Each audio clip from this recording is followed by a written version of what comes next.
ketika saya ikut orang, kok rasanya saya tidak bisa berekspresi, saya nggak bisa melakukan sesuatu yang memang sesuai dengan hati keinginan ya. saya kan. Jadi akhirnya saya resign, saya buka. Pertama kali itu yang saya buka itu sejarah hidup saya itu adalah es kepepet. Es kepepet? Iya. Baru dengar nih Kak. Nah iya, itu berarti kalian belum riset semuanya ya tentang saya, ya kan. Jadi itulah awal langkah saya mulai menjadi pengusaha, menjadi buka namanya es kepepet. Itu pada tahun 2007 kalau nggak salah. Itu masih SMA apa udah itu kuliah? Baru tamat SMA. Oh, baru tamat SMA. Jadi kakak mulai pertama itu setelah desain dengan modal hanya 150.000. Itu esnya es gimana tuh Kak? Nah, es itu kepepet? semacam es sop buah kayak gitu. Oh. Zaman itu pertama kali kakak buka itu satu outlet itu kenapa disebut es kepepet itu karena tempatnya itu sangat mepet. Oh. Ya. Terinspirasi dari tempat. Karena 1 kali 2 udah kayak kuburan. Etalase saja nggak masuk. Apalagi, nah itu artinya dengan modal 150.000 karena kakak ini orang pasar. Nah, itu hebatnya orang pasar.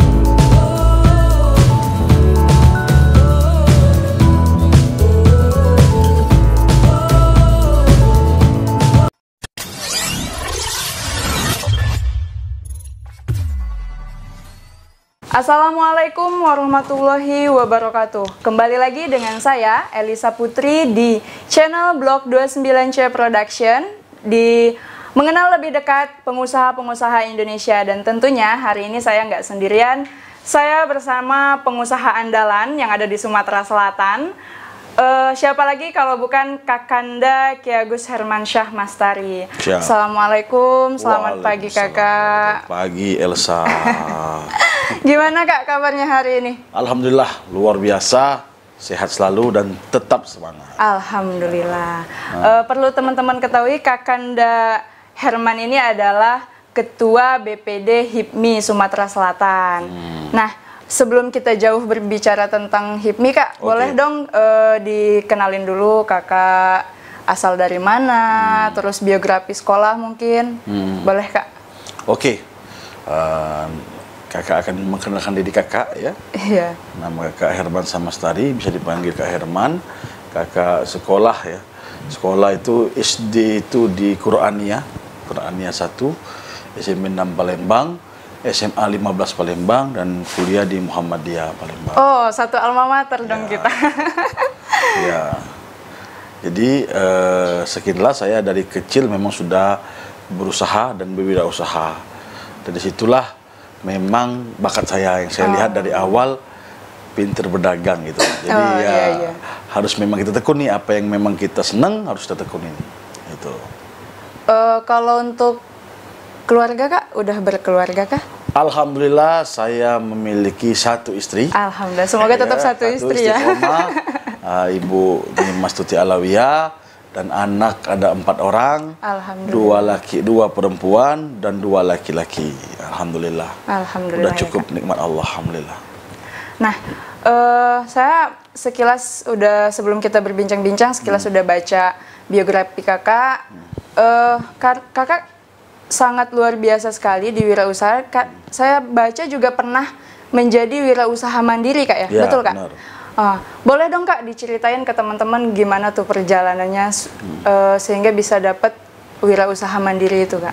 Alhamdulillah. Jadi kakak itu memang dari kecil ya, karena memang dulu ruang lingkup kakak itu di pasar. Mungkin itu yang selalu setiap hari kakak lihat, ya kan, selalu kakak afirmasi, sehingga pilihan kakak itu hanya berdagang. Karena saya pikir kemudahan, saya lihat teman-teman itu yang berjualan, pagi jualan, sore dapat uang. Saya pikir kok gampang sekali. Makanya pilihan saya menjadi pengusaha itu dari awal. Dari SD saya sudah berjualan, SMP, bahkan SMA itu lumayan saya bisa mandiri. Jualan apa tuh, Kak? Kalau SD itu macam-macam. Jadi kalau orang Palembang bilang itu jual koran, jual uget-uget, sudah. Oh. Ya kan? Jual uget-uget itu. Yang tahu makanan tak? ikan itu. Ikan cupang itu kan. Oh iya. Nah, udah tuh macam-macam, ngojek payung. Pokoknya apa yang menjadi tren pada saat itu, anak-anak 14 ilir itu kita ikut, ya kan? Ya jualan percon dan lain-lain, ya kan? Nah tapi SMP kakak mulai agak menjauh dari kampung, artinya mulai di pasar agak lebih besar, itu pasar 16 ilir, kakak udah berjualan mainan, jual apa namanya, udah mulai mobil-mobilan, pokoknya intinya mulai agak besar lah. Nah mulai SMA kakak mulai mengenal itu apa caranya direct selling. Jadi kakak mulai langsung kakak jemput bola, bukan bola yang kakak tunggu. Kakak mulai jemput di SMA, kakak ke sekolah-sekolah, kakak nawarin piano, nawarin mengkena, nawarin baju-baju. Itu sambil kakak sekolah. Karena bagi kakak, kan dulu kan kakak punya orang tua yang luar biasa. Ibu kakak itu almarhumah Haja Nurul Huda, itu seorang yang bagi kakak motivasi kakak walaupun keadaan kami susah, beliau selalu memberikan semangat bahwa kita tidak akan selamanya susah. Jadi dengan penting hidup harus jujur, penting hidup harus ikhlas. Yang kedua, ibu saya itu seorang tukang jahit di pasar. Ya, jadi beliaulah yang selama ini memberikan saya ketekunan bahwa kerja keras itu akan membuahkan hasil, dan ayah saya seorang guru ngaji. Jadi kombinasi antara pekerja dengan ikhtiar dengan doa itu yang membuat saya sampai bisa sekarang ini. Oke. Nah, sekarang kan tadi kan kakak bilang ayah guru ngaji, ibu penjahit. Berarti jiwa wirausaha itu kombinasi di antara keduanya kan ya, dari spiritualnya dari ayah, mungkin kalau dari ketekunan dari ibu, dan tumbuhlah jadi wirausaha ya kak ya. Benar. Nah sekarang usaha yang kakak geluti sekarang itu apa tuh kak? Nah sekarang usaha kita ada beberapa usaha, di antaranya kita ada sekarang kita songket ya, Aila Kirana. Ya, kita ada juga usaha di IT, bidang apa namanya net solution untuk kebutuhan para apa namanya company. Sudah itu kita punya juga ada media apa nama promosi, baik billboard, videotron, dan ada beberapa lagi jenis usaha yang misal kayak supplier ya dan lain-lain lah, sehingga bagaimana usaha itu bisa menopang kehidupan kakak dan bisa membantu banyak orang itu. Ya. Nah sekarang berbicara tentang HIPMI, kakak kan pernah jadi ketua HIPMI Palembang, terus sekarang juga ketua HIPMI Sumatera Selatan. Nah boleh nggak diceritain perjalanan kakak menjadi ketua itu gimana tuh kak ceritanya? Tadi satu rangkaian ya, dari kakak menang wirausaha mandiri, bagaimana kakak bisa jadi ketua umum HIPMI Kota Palembang, itu satu rangkaian. Jadi begini, ketika kakak tamat sekolah, kakak tidak ada pilihan lain, karena memang untuk mendapatkan cash 10 harian, kakak harus berdagang dan berwirausaha. Jadi tamat sekolah, kakak pertama kali itu memang ada bergabung di corporate, tapi tidak lama, ya karena pada saat itu sama saya sales juga, menjual sales juga. Jadi, tapi saya pikir ketika saya ikut orang, kok rasanya apa namanya, saya tidak bisa berekspresi, saya nggak bisa melakukan sesuatu yang memang sesuai dengan hati ya. Saya kan. Jadi akhirnya saya resign, saya buka pertama kali itu yang saya buka itu sejarah hidup saya itu adalah es kepepet. Es kepepet. Iya. Baru dengar nih kak. Nah iya, itu berarti kalian belum riset semuanya ya tentang saya, ya kan. Jadi itulah awal langkah saya mulai menjadi pengusaha, menjadi buka namanya es kepepet. Itu pada tahun 2007 kalau nggak salah. Itu masih SMA apa udah itu kuliah? Baru tamat SMA. Oh, baru tamat SMA. Jadi kakak mulai pertama itu setelah desain dengan modal hanya 150.000. Itu esnya es gimana tuh kak? Nah, es itu kepepet? semacam es sop buah kayak gitu. Zaman itu pertama kali kakak buka itu apa namanya satu outlet itu, kenapa disebut es kepepet itu karena tempatnya itu sangat mepet. Oh. Ya. Terinspirasi Iya, dari tempat. karena 1 kali 2 udah kayak kuburan. Etelas saja nggak masuk, apalagi, nah itu artinya dengan modal 150.000, karena kakak ini orang pasar, nah itu hebatnya orang pasar, karena kita bangun kepercayaan, bangun trust, dari lemari sampai perabotan kakak hutang. Hutang. Nah, bukan hutang, istilahnya itu ngebon. Ngebon. Dan akhirnya, alhamdulillah di awal perjalanan SKPPet, pertama kali saya ingat, laku 80 cangkir. Nah, itu saya bilang, ini saya untung 100.000. Artinya gaji saya, kalau 100.000 sehari, berarti 3 juta kan? 3 juta sebulan. Dulu gaji saya di kantor masih 1,5 juta. Oh, ini 2 kali gaji 2 kali kantor. lipat. Tapi kalau saya punya 1, bagaimana kalau saya punya 10? Bagaimana kalau saya punya 50? Akhirnya saya buka beberapa outlet. Oh, Outlet kedua saya buka di Pelaju, di Banten. Nah, kalau tahu Banten, kuliah di Banten, Iya. saya ada 1 outlet SKPP di Banten, itu omsetnya paling besar. Sampai sekarang? Nah, sekarang udah lagi. Udah nggak kepepet lagi. Udah nggak. Udah Jadi, outlet gede ya. Outlet lumayan. Jadi itu rangkaian saya dari 1 outlet sampai 50 outlet, sehingga saya tuh ditawarin waktu itu outlet ketiga, keempat ditawarin pihak Bank Mandiri. Bagaimana Pak Herman bisa pinjam uang untuk dulu waktu itu masih belum ada modal kan? Saya bilang, saya ini pinjam mau, tapi saya nggak ada aset yang mau digadein. Iya, iya. Jadi salah satu aset yang berharga bagi saya, dan menurut Bank Mandiri juga nggak apa-apa, waktu itu adalah ijazah sekolah saya. Oh, wow. Ijazah sekolah. Menggadaikan ijazah. Itu salah satu mungkin pengusaha di Indonesia yang menggadaikan ijazah sekolahnya untuk usaha hanya saya. Karena kalau saya nggak bayar, saya nggak bisa kerja, karena semua udah tergade, ya kan? Iya, benar. Jadi saya gadein itu dapat 10 juta waktu itu, dan saya kembangkan, alhamdulillah menjadi 50 outlet di luar kota, misalnya 1 outlet. Jadi kami hampir nggak nyampe 2-3 bulan itu sudah saya kembalikan utang saya di bank. Saya kembalikan, saya alhamdulillah udah, dan di situ saya masuk di Wirausaha Muda Mandiri di regional Palembang. Saya menang di Sumatera, akhirnya Kanwil, dan akhirnya nasional juara. Alhamdulillah. Dan di situ mulai saya berjalan, mulai saya pikir bahwa pengusaha itu harus naik kelas dengan apa? Salah satunya dengan bergabung di organisasi yang luar biasa besar, organisasi HIPMI. Nah, memang dulu HIPMI bagi saya itu organisasi yang memang kayak Menara Gading ya, yang memang saya pikir orang-orang yang luar biasa itu akan bergabung di situ, dan saya melalui tahap kaderisasi dari anggota biasa, ketua kompartemen, departemen, menjadi ketua bidang, dan akhirnya ke HIPMI BPC Kota Palembang, dan Allah alhamdulillah kasih amanah saya untuk menjadi BPD HIPMI Sumatera Selatan. Oh, berarti alasan mengambil HIPMI itu karena pada saat itu mengira bahwa HIPMI adalah organisasi yang besar. Iya, luar biasa besar. Sampai sekarang HIPMI yang membesarkan saya. Oke. Iya. Nah, itu kan HIPMI kan punya slogan tuh, Kak. Ya. Apa tuh slogannya? Pengusaha pejuang, pejuang pengusaha. Nah, ya. itu filosofi, boleh dong Kak diceritain ke teman-teman mungkin filosofi dari pengusaha pejuang pengusaha itu gimana tuh, Kak? Ya, artinya dari makna arti pengusaha pejuang. Artinya kita memang selaku pengusaha terus berjuang. Ya? Iya, terus berjuang. Iya. Nggak ada sesuatu yang gampang. Benar. Sesuatu itu nggak bisa membalik ke telapak tangan. Kita harus mengalami yang namanya gagal. Iya, betul. Nggak semuanya berhasil. Jangan dilihat terangnya. Kak Herman ini kayaknya sukses terus. Bini buka berhasil, dia buka. Tapi nggak lihat kita ketika hancurnya. Iya. Oh, sadis bos. Ini air mata bos. sama air apa aja udah habis ini. Iya kan? Udah berdarah-darah.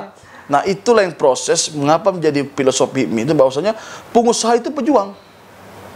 Pengusaha pejuang pengusaha. Karena bagi kita, balik lagi ke pejuang pengusaha tadi, ketika kita sudah berusaha, udah berhasil, kita harus menjadi pengusaha ini bisa berbagi. Menjadi pengusaha yang entrepreneurship, yang memang benar socialpreneurship. Bisa menjadi membantu teman-teman yang lain, bahkan kawan-kawan yang belum terpikir apa itu pengusaha, kita bantu untuk menjadi pengusaha. Oke. Nah, sekarang tanggapan Kakak terhadap teman-teman mungkin pemuda ya, lebih ke pemuda yang memilih untuk tetap di zona nyaman dibandingkan keluar untuk mencoba usaha, karena banyak sekali yang sudah terjadi gitu. Banyak teman-teman pemuda yang memilih untuk di zona nyaman gitu. Jadi saya sangat tertarik dengan filosofi yang dikatakan oleh ketum kita, Ketum Mardani Haji Maming, artinya jemput mimpi di masa muda. Karena kenapa di masa muda mimpi terus dijemput? Karena kita semua lagi full tenaga, pikiran, ya kan? Iya, betul. Koneksi, semua kita bisa maksimalkan. Nah, itulah yang membuat kita nggak harus zona nyaman. Kalau nyaman tapi tidak aman, gimana? Ya kan? Jadi resiko yang jadi pemuda itu harus berani ngambil resiko. Ya kan, harus berani menghadapi. Makanya saya bilang beberapa kali, saya senang apa kata Sultan Syaril itu, dia bilang hidup yang dipertaruhkan tidak akan dimenangkan. Ya kan, hidup artinya yang tidak dipertaruhkan tidak akan dimenangkan. Ya, artinya kita harus benar-benar membuat hidup ini ya. Sekarang bagi saya itu yang pertama kali kita bangun itu ya ialah mimpi. Mimpi itu bagi saya adalah goal ya. Ya, jadi bisnis itu apapun bisnisnya sesuai passion kalian. Itu adalah kendaraan kalian sampai mimpi itu. Jadi harus ada dulu mimpinya. Bermimpi dulu berarti ya. Tapi mimpinya itu benar-benar harus dijadiin dengan harus tinggi mimpi itu. Jangan kalian pengen jadi RT, berarti bawahnya nggak jadi apa-apa. Bermimpilah setinggi-tinggi mungkin. Iya, nanti paling kita kan jatuhnya di bintang-bintang. Di antara bintang-bintang. Iya, jadi bermimpilah yang tinggi mungkin. Tapi mimpi itu juga harus diafirmasi benar-benar. Jangan saya ingin jadi orang kaya. Tapi nggak ada usaha ya. Satu nggak ada usaha. Tapi orang kaya itu bagaimana? Berapa uangnya? Berapa asetnya? Harus jelasin. Saya pingin punya mobil ini, jebutin. Saya mau mobil Land Cruiser seri sekian. Nah itu. Sehingga ketika saya dulu sering buat itu alhamdulillah saya dulu selalu buat apa mimpi saya buat saya list, dan alhamdulillah belum jadwalnya, belum targetnya itu alhamdulillah udah masuk. Sudah dapat ya? Dapat. Karena itu tujuan itu kan bisa kita kejar. Iya, benar. Kalau kita nggak ada yang kita kejar kan mau kemana bingung. Jadi anak muda resiko nggak banyak, adik-adik sekalian. Yang pertama resiko itu yang pasti kalau dalam urusan bab 1 itu bab mati, bab meninggal. Kalau resiko yang pertama itu bab meninggal itu barang pasti, nggak usah dipikir. Yang kedua masuk penjara, saya bilang masuk penjara itu kalau kalian tidak aman, kalian benar-benar kalian istiqomah, insya Allah nggak masuk. Artinya semua itu peluang, semua itu bisnis, semua itu ya rahmat. Iya, betul. Iya kan, kenapa harus takut menjadi pengusaha? Makanya saya pengen dorong teman-teman adik-adik sekalian, bagi adik-adik sekalian menjadi pengusaha itu jangan menjadi pilihan terakhir, tapi menjadi pengusaha jadi pilihan pertama. Karena ketika kalian menjadi pengusaha, 9 dari pintu rezeki, dari 10 pintu rezeki itu untuk kalian. Berbahagialah. Berarti harus memilih jadi pengusaha ya. Nah, berbicara tentang pemuda tadi kan. Nah, sekarang bagaimana tuh Kak? Kakak selaku Ketua HIPMI Sumatera Selatan melihat pemuda-pemuda di Sumatera Selatan nih. Concernnya ke kewirausahanya mungkin. Inilah yang menjadi tugas besar kami di BPD HIPMI Sumatera Selatan. Bagaimana bisa meroadmap program HIPMI yang ke-50 tahun akan datang 50 tahun ini. Jadi sekarang ini kan 2030, ini udah alhamdulillah anak muda lebih banyak. Itu bonus demografi, di mana anak muda itu akan lebih banyak presentasinya daripada yang non produktif. Artinya di sini akan menjadi berkah bagi Sumatera Selatan atau musibah. Ya kan? Betul. Dengan anak muda yang banyak, dengan anak muda yang memang benar-benar kuat, itu bisa jadi berkah bagi Sumatera Selatan. Tapi di balik itu, kalau ini dilemahkan akan menjadi musibah. Makanya sekarang ini tugas kami hanya satu. HIPMI kita kemarin ada rapat RPBH, ada 3 poin yang kami mainkan. Ialah pertama memang secara ini kita matching bisnis dengan sesama anggota baik di luar anggota.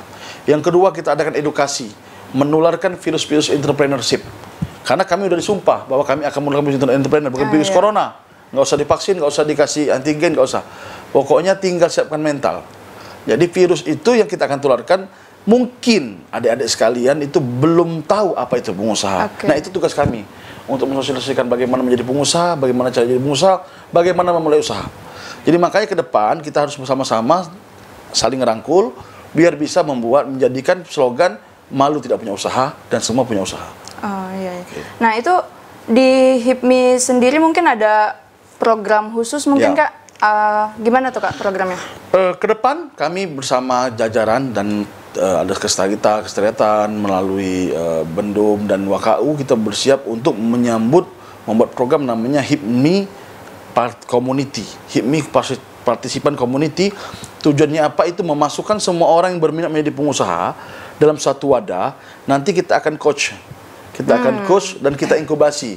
Sehingga dari wadah itu akan tercipta beberapa pengusaha yang memang benar-benar mau dan kita kurasi. Iya kan? Iya, Jadi iya, betul. kita tampung dulu. Tiap pagi kita kampung berapa dari kampus, dari sekolah kita tampung, ikut bebas sebagai HIPMI community. Nah, nanti dari situ kita akan mulai adakan seminar-seminar, dan bagi yang memang benar-benar passionnya dia akan tertarik. Ketika ketertarikan itu ada, dia punya mimpinya, dia punya usahanya, kita mulai atur.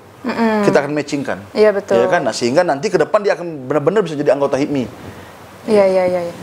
Nah, ini kan pengusaha ini kan banyak, nggak semua anak muda kan ya. Ada juga tentunya ada orang tua, ada pokoknya di semua kalangan umur lah. Nah, sekarang berbicara tentang digital, Kak. Gimana tuh cara pengusaha untuk menghadapi era digital yang memang saat ini memang selalu naik terus meningkat gitu, Kak? Jadi ya ini pengusaha juga harus sudah tahu masanya. Makanya bisnis itu di mana masa mengarah, ya kita harus menjadi yang pertama. Bisa ngambil kesempatan itu. Artinya gini, dulu era industri, ya kan, era industri ya lahirlah mesin uap, sehingga era industri jalan, adanya perusahaan-perusahaan besar, Sohir, Honda, semua orang terkaya di dunia itu lahir dari era industri. Nah, sekarang udah bergeser era digital. Nah, era digital ini makanya top yang terkaya sekarang ini 5 besar itu dari era digital. Ya, kita kenal namanya Facebook, kita kenal nama Tesla, kita kenal nama. Nah, itu artinya sekarang dunia udah bergeser ke sana. Mau tidak mau, suka tidak suka kita akan berlari.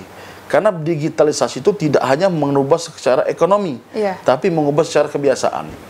Nah, sekarang ini kita anak muda harus mulai tanggap. Artinya kita harus dorong startup yang bisa menjadi percontohan yang ada di Sumatera Selatan.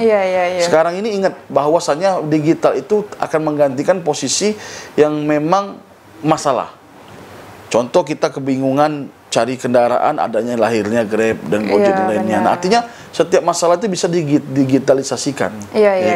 Coba kita lihat prospek-prospeknya begitu. Berarti harus pinter-pinter baca peluang ya, karena semua itu bisa menjadi peluang kita. Ya, jadi kadang ya masalah itu kan kayak gigi kuning, ada pasta gigi, akhirnya kan jadi putih. Itu kan lahir dari masalah. Rambut uban adanya pewarna jadi hilang kan. Jadi cari teman yang banyak masalah, mungkin ada peluang bisnis. Oh iya, betul ya. Jadi kalau ada telepon, Elsa, saya ada masalah mau curhat, nah coba temuin. Harus didengar dulu ya. Kami belum pernah tahu ada peluang bisnis yang bisa kita mainkan. Nah, kemarin Kak sempat ke Dubai itu ya? Nah, boleh dong Kak diceritain ke Dubai itu ngapain gitu kan? Alhamdulillah, ini bersama HIPMI luar biasa. Ketum HMHM, kan kebetulan HIPMI menelurkan istilahnya kader terbaiknya di jajaran kabinet Pak Jokowi, yang termasuk kader HIPMI. Pak Jokowi itu kader HIPMI, dia dulu ketua BC Solo. Jadi ada menteri namanya Pak Bahlil sebagai ketua pembina kita, Bang Erick Thohir, Bang Lutfi, dan Bang Sandiaga Uno. Semua dari mereka itu merupakan kader terbaik HIPMI. Sehingga pada saat Dubai Expo, yang memang benar-benar kita memamerkan produk-produk lokal, produk-produk peluang-peluang investasi di Indonesia ini, jadi yang benar ya HIPMI yang diajak. Alhamdulillah, kemarin dengan Pak Presiden, dengan beberapa menteri terkait, kita bersama-sama melihat potensi. Jadi di situ itu alhamdulillah di Dubai itu Expo itu seluruh negara.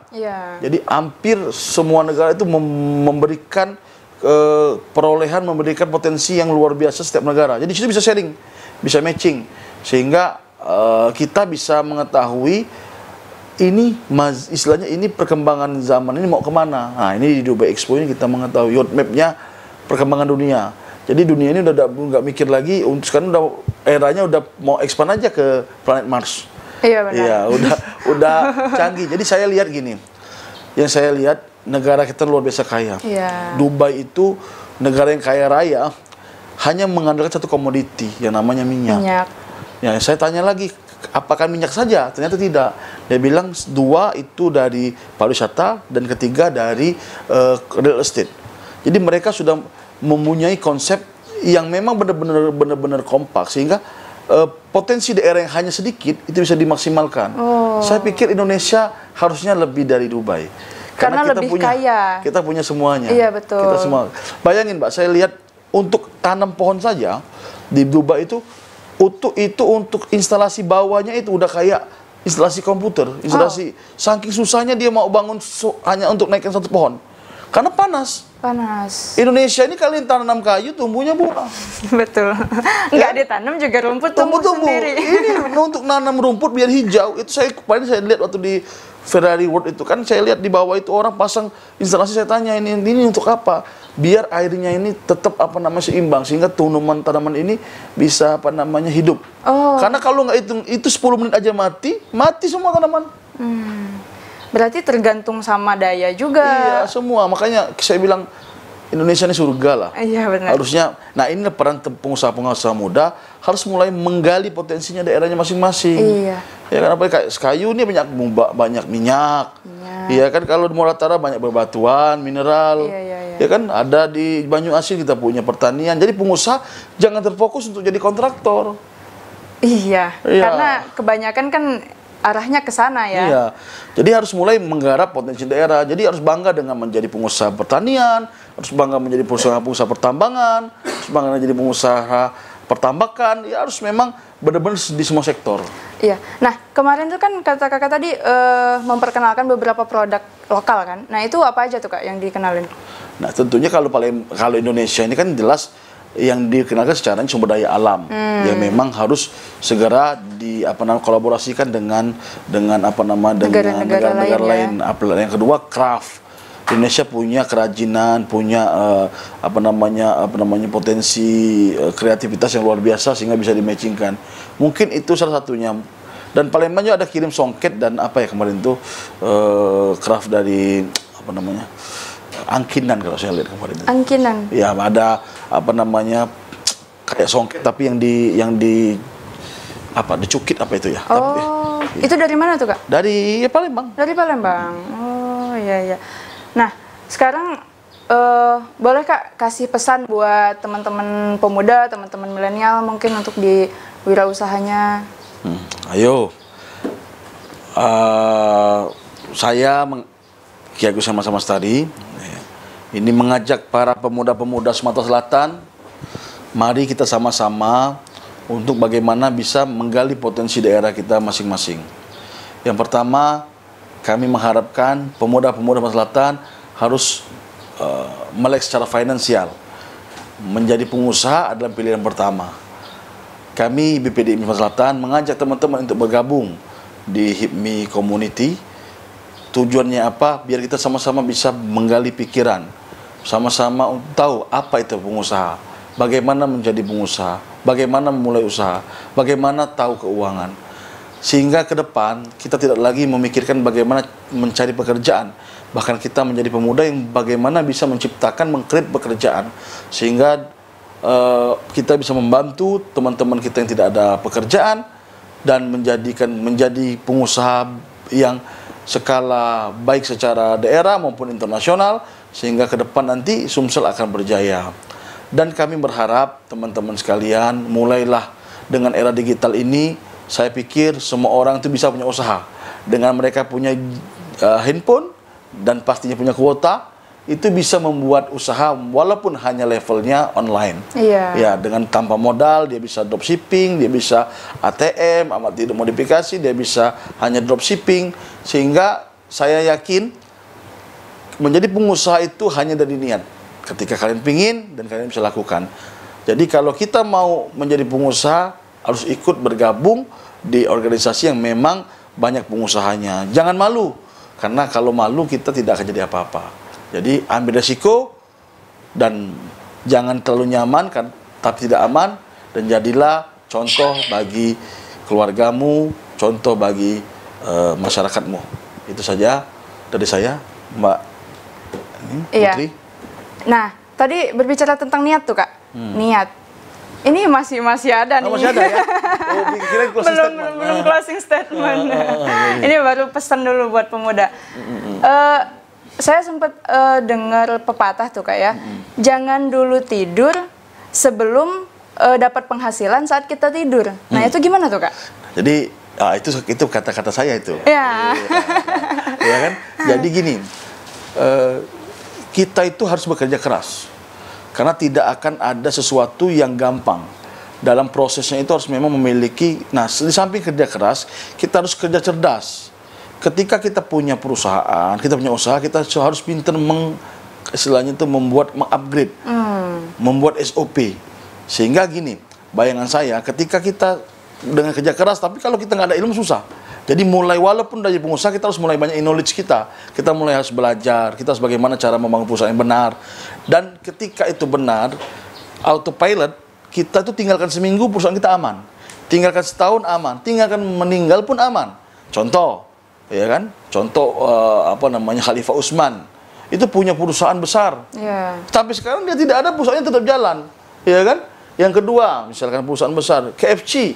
Orangnya nggak ada lagi, bos. Itu KFC masih ada. Dia pun jalan-jalan, dia pun tidur, walaupun dia tidur selamanya, itu usaha pun masih jalan. Jadi artinya usaha itu kita harus benar-benar sekarang ini jangan kebanyakan tidur. Kebanyakan tidur pasti males. Ya Benar. Ya kan? Jadi jangan membiasakan tidur malesmu itu kalian biasakan sehingga nanti menjadi habit. Iya. Nah, Kak, kan dari beberapa di sosial media saya sempat ikutin juga kan, Kakak sering ikut pengajian majelis tuh, Kak. Nah, boleh dong Kak diceritain mungkin ada kiat-kiat menjadi sukses dari sisi sana juga, gimana gitu, Kak?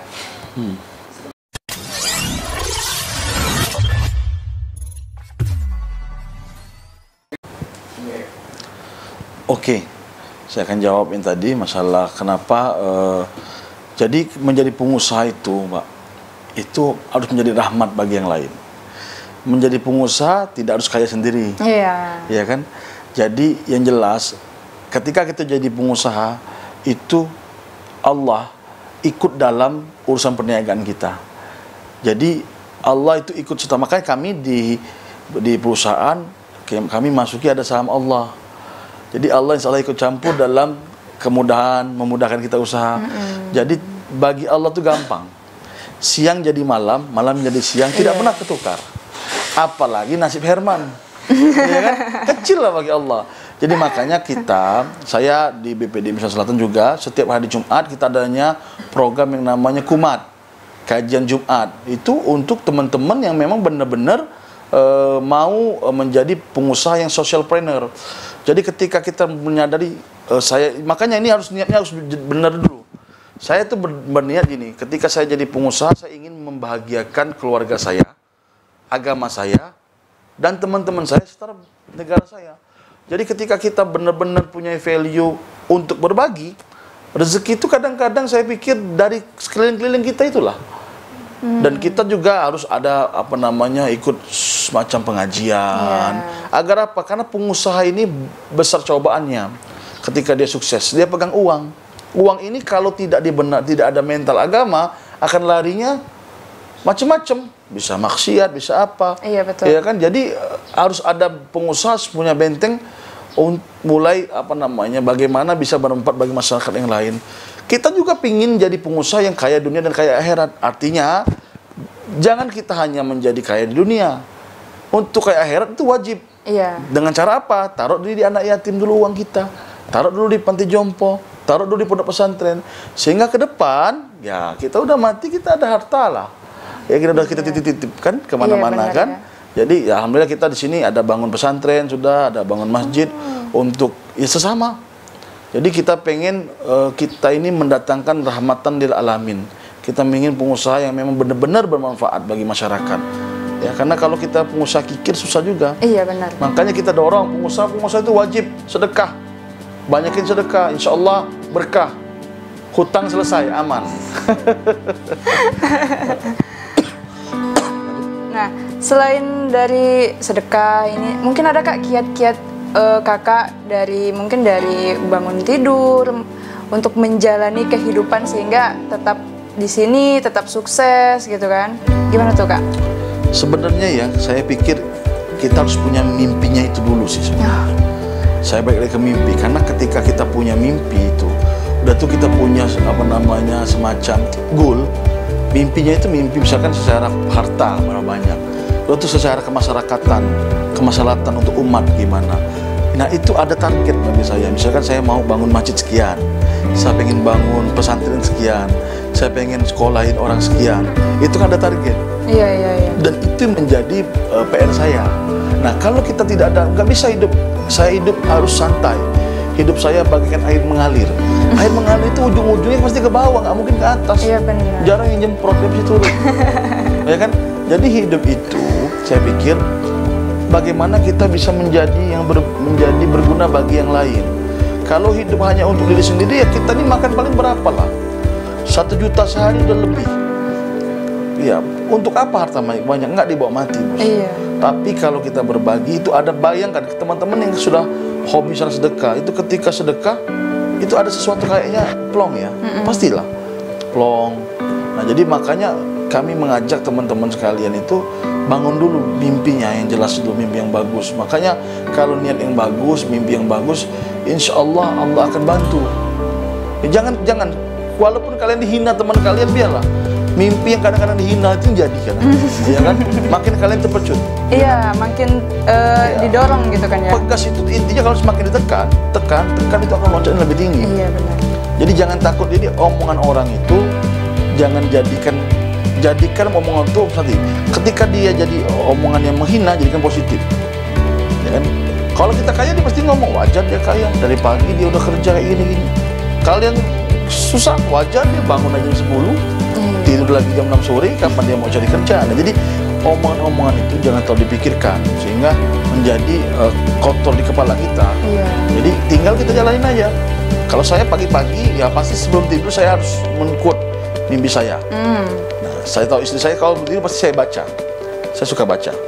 Jadi baca apapun saya baca. Yang jelas yang sesuai dengan bidang saya. Iya. Saya baca karena kita tuh tidak harus tahu semua.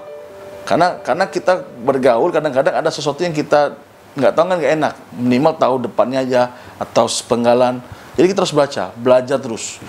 Nah, itu yang penting ketika kita suka baca, kita akan tahu bahwa kita ini kurang.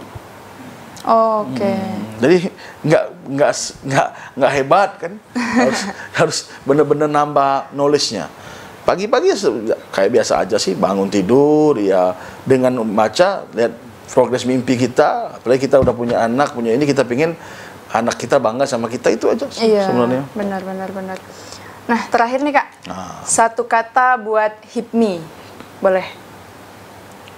HIPMI, jadilah HIPMI adalah Himpunan Pengusaha Muda Indonesia yang kami pingin semua pengusaha muda itu memiliki semangat pengusaha pejuang dan pejuang pengusaha yang benar-benar istiqomah dalam berbisnis dan memiliki kemampuan, semangat untuk saling berbagi, sehingga ke depan Indonesia akan melampaui negara-negara berkembang dan Indonesia akan menjadi negara yang maju kalau anak mudanya maju, sesuai pesan dari Ketua Umum HIPMI kami, Mardhani Haji Maming, bahwa jemputlah mimpimu di masa muda.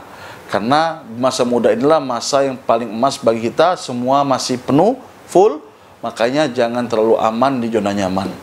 Ya kan? Semangat dan mulai raih mimpi kamu, bahwa kalian itu tidak ada semuanya. Sukses itu bukan karena keluarga kaya, sukses itu bukan karena kelebihan fisik, sukses itu bukan karena kebanyakan koneksi, tapi sukses itu semua karena kita mau. Itu saja. Wassalamualaikum warahmatullahi wabarakatuh. Waalaikumsalam warahmatullahi wabarakatuh. Jadi teman-teman, pengusaha, pejuang pengusaha, dan ada pepatah dari Kakanda Herman ini adalah jangan dulu tidur sebelum pada saat tidur itu mendapatkan penghasilan. Tetap semangat, tetap